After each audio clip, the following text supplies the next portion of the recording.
Hey, welcome back to the podcast, We All Scream. I'm your host, Lisa. And if you're watching this on YouTube, don't forget to hit that subscribe button and ring the bell so you never miss an episode. And if you're listening on your favorite podcast platform, please be sure to follow so you don't miss an episode. I wanted to give you a quick update on the podcast schedule. While I initially planned to release episodes weekly, with my full-time job and the 40+ hours it takes to research, write, record, and edit each episode, it looks like we'll be sticking to a release of every 2 weeks for now. Your support really helps and is deeply appreciated. And once this podcast becomes my full-time gig, I plan to move back to weekly episodes, so stay tuned for that. And thank you so much for your understanding and for being such amazing listeners. This episode dives into a chilling investigation that unfolded, revealing dark secrets and a sinister plot. From the frantic search for a missing child to uncovering a twisted relationship and a meticulous kidnapping plan that might just make you question how well you really know the people you love and trust. Trigger warning, this episode contains discussions of murder as well as the essay of a child. Listener discretion is advised. Sources for this episode can be found in the show notes. On June 22, 2016, around 3:30 a.m., emergency crews were dispatched to the 3900th block of Irvine Avenue in Bemidji, Minnesota. There, a fire had fully engulfed a mobile home where 35-year-old Melissa Norby and her young son resided. The windows had blown out, shattering glass up to 15 feet away from the home. Once crews were able to get the fire under control, they searched the house where they found the body of an adult female covered by a mattress. Once the fire crew noticed her hands and feet were bound with duct tape and found a red gasoline container in the bedroom, they figured something was up and called in the BCA, which is the Minnesota Bureau of Criminal Apprehension. Melissa, who loved ones called Missy, was gone, but where was her son? Fire crews searched through the rubble multiple times, but were unable to find a second body. Finally, investigators were able to confirm Melissa's son was safe. He had stayed the night with family in the Twin Cities area. But then Amanda Smith showed up on scene. Amanda's 5-year-old daughter, who I'll refer to as B throughout this episode, had spent the night with Melissa. This wasn't out of the ordinary. B stayed with Melissa often. She and B's mom had been good friends for around 30 years, and Amanda insisted her daughter was inside the house and urged investigators to look again. But B was nowhere to be found. Where was she? Amanda told investigators Melissa wouldn't have handed her daughter off to someone without her permission. And when they asked her what B would have likely done in response to a fire, she told them B would have stayed with Melissa or would have gone outside to hide. Police searched woods near the mobile home as well as neighbors' cars and homes, but the little girl seemed to have vanished. Amanda and B's father were brought in for questioning. They cooperated and even let investigators go through their phones without a search warrant. After a few hours, they were released, as detectives were pretty certain neither of them had anything to do with the little girl's disappearance. Investigators then tracked down an ex-boyfriend of Melissa's who had an arson conviction in the past. His alibi checked out and he was quickly dismissed. Police then started looking into sex offenders in the city and county and asked to search their homes. They were also talking to people who were connected to Melissa through social media, past boyfriends, neighbors, coworkers, pretty much anybody she knew or would have came in contact with on a frequent basis. Investigators' ears perked up while questioning a friend of Melissa's.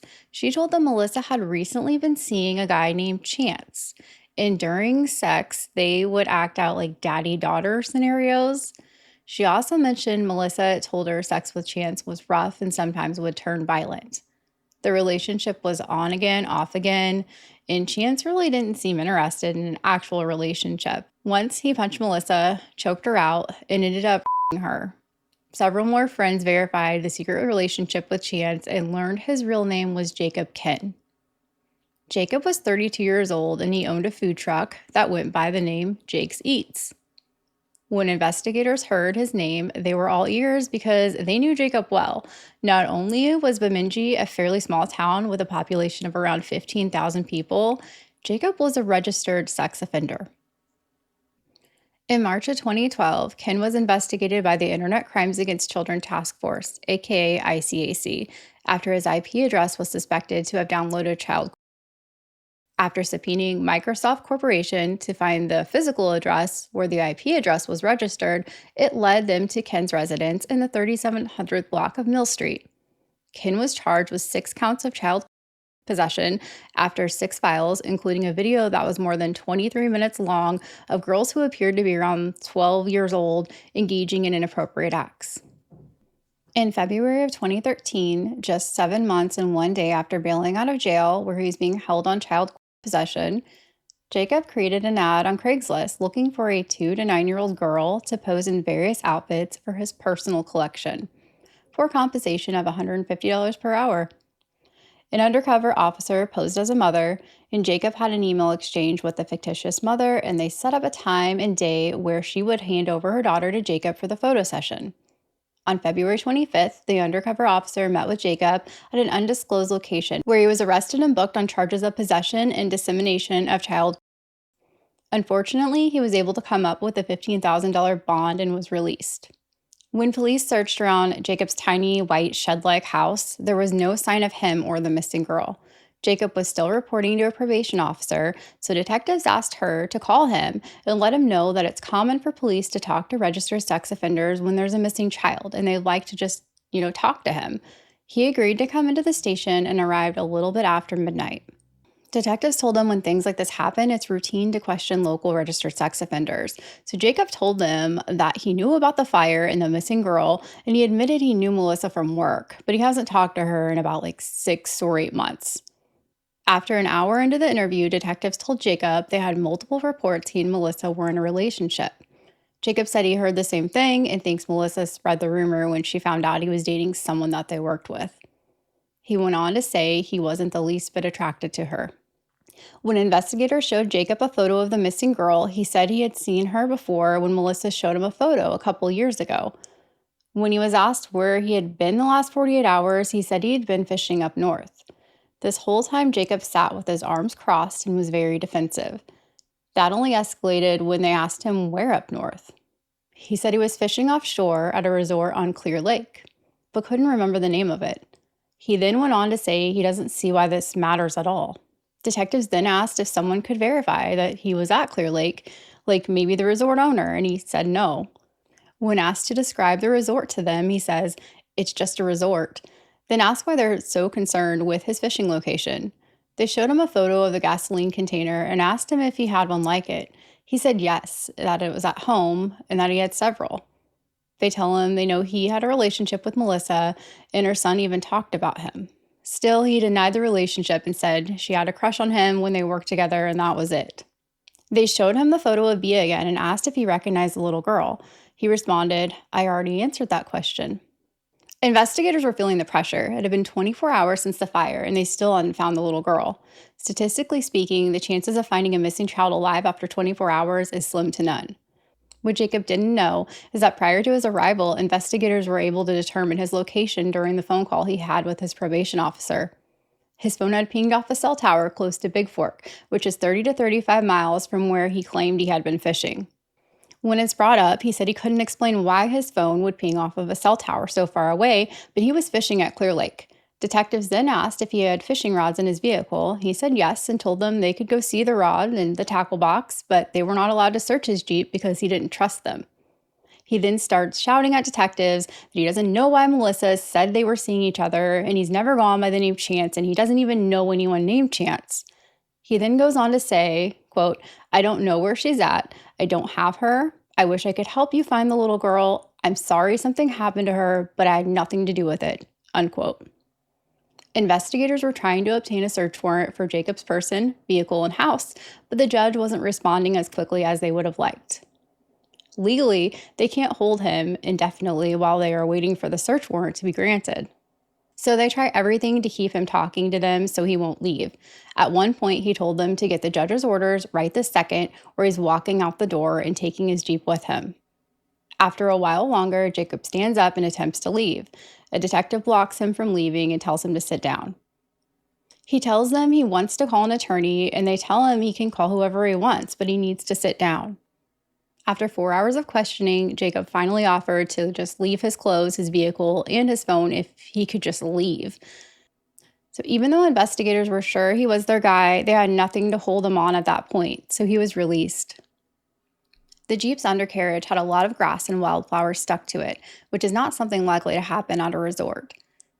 Detectives had also noticed Jacob's pants and boots were wet, which I guess could happen while fishing from shore, especially if his line, got caught up. Agents then used special equipment to access Jacob's phone.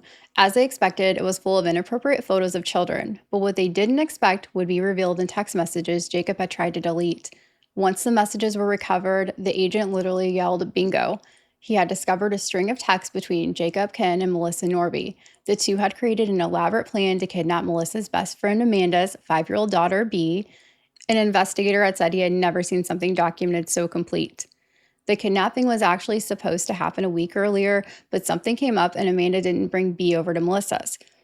In text messages, Jacob was clearly upset the plan wasn't going to be carried out that night. In the initial plan, Melissa would claim she was carjacked and assaulted by an unknown man who then kidnapped B. In actuality, they planned to hide B so Jacob could keep her as his toy, which is what Jacob called the little girl in his text. I am going to go ahead and read some of the text messages between Melissa and Jacob, and we'll give you a trigger warning. They're absolutely terrible, but I feel this is important to know what was going on in the conversation between the two. Melissa, you want me to keep trying to pursue her? Kinn, yes, keep pursuing her. I want a little F toy very, very soon. Melissa, jumping in the shower. Melissa, you have to be able to hurt me for real, Daddy. I know it's going to hurt a lot, but I know you're only doing it because you want us so much and you love me too. Melissa, I want happiness for once. Kinn, and I know, I just want you and our toy also. Kinn, so our original plan then? Melissa, yes, I think Daddy's original plan sounds best. I can play the victim of an assault. I mean, I could drive home and pick up some hitchhikers, and he knocks me out and takes her. Kinn, Saturday night or Sunday night. Has to be really late, like midnight or so. Kinn, give me a beeping toy or I will do just as I said. Melissa, I'll be fine to drive to get her. Figured I'd let her eat one last dinner with her family tonight. Kinn, you better have her by 7. I want you to have her bathed when you bring your gift to Daddy. Don't forget the popsicles. Melissa, sorry for being negative, Daddy. It's really hard for me at times. I just want this, us, so bad. Melissa was so desperate to be in a relationship with Jacob and for him to love her back that she was willing to do anything. Jacob didn't want Melissa. He had only entertained her because she was his ticket to this little girl. Investigators believe Melissa was willingly tied up, and then Jacob strangled her to death so there wouldn't be any witness to the abduction. Another theory, a hopeful one from her best friend Amanda, is that Melissa had backed out of the plan, so he killed her and kidnapped the girl. A dispatcher did a property search and found out Jacob's family owned land just a little over a mile from the tower his cell phone pinged off of during the call with his probation officer. 2 detectives jumped in a car and sped off to make the 80-mile trip to Big Fork. On the drive, they were really hoping to make a rescue, but chances were this would end up being a recovery effort. They made it to Big Fork just as the sun came up. The area had a heavy downpour overnight, so it wasn't hard to spot the fresh tire tracks on the pavement that were coming from the gravel road that led to the Kinn family's property. Detectives turned down the gravel road, following the tracks a half mile until the road abruptly came to an end and turned into tall grass. The tracks continued, though. The men let the tracks lead them for another half mile, where they were guided to a pop-up camper pushed up against a tree line. As they approached the tiny camper, their emotions were all over the place. They didn't know what they were going to find inside. A few sloppy layers of electrical tape bound the camper's doorknob with an RV assist handle to trap whoever or whatever was inside. One detective carefully removed the tape and slowly opened the camper door, where he saw the tiny silhouette of a little girl sitting on the top mattress of a bunk bed. She was alive. In a gentle tone, he explained they were the police and she didn't have to be scared. Her ankles and legs were bound with tape, and her arms had residual tape adhesive on them, like they'd also been taped at some point. Detectives also noticed scrapes and bruises on her arms. She told them her name, her mommy's name, and when asked how old she was, she told them, probably 5 or something. They asked her how she got there, and she told them Missy's friend. She told them he took her to his house and described it as white and small, then told the detectives there was a mama cat and baby kittens there.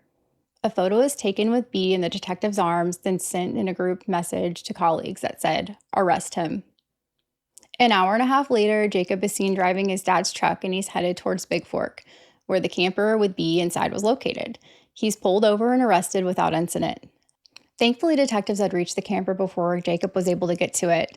He knew police were closing in on him and he was desperate, so I can't imagine his plan was anything but sinister for the little girl. Once police get Jacob to the station, he wants to know why he's being arrested and asks what's changed between 2 hours and now. A detective turns it around and asks him if anything has changed from last night, and Jacob replies no. The detective asks him if he's 100% sure, and Jacob responds with 95% sure. When asked what the 5% was, he complains he's tired and groggy and tells them that they kept him up all night. That reminds them that they didn't really answer his question. They ask Jacob to remind them of the question. So again, he asks, what changed between 2 hours ago and now?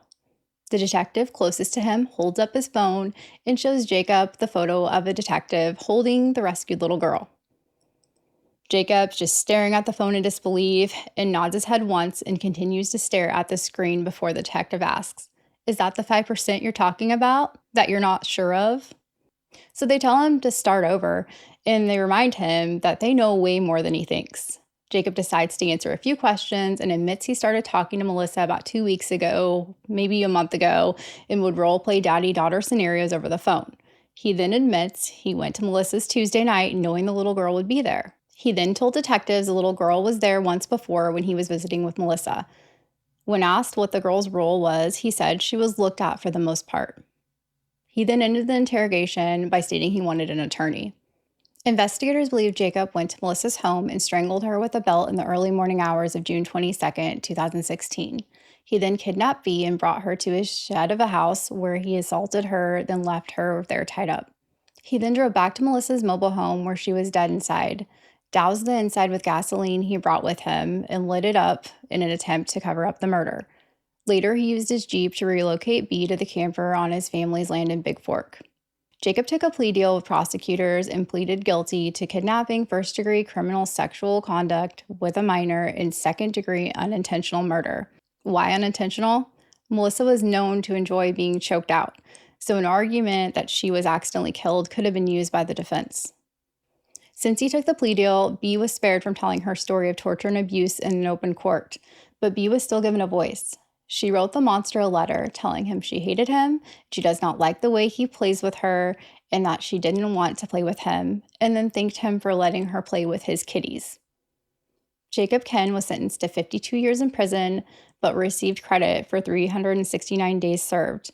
If he makes it to his release date in 2051, he will be 84 years old and hopefully impotent. B's mom gave an update on her 2 years ago, saying she's a normal child who can be stubborn, pushy, and bossy, but overall, she's a normal child and is thriving. Well, that's our story for today. I will see you next time, and remember, trust no one.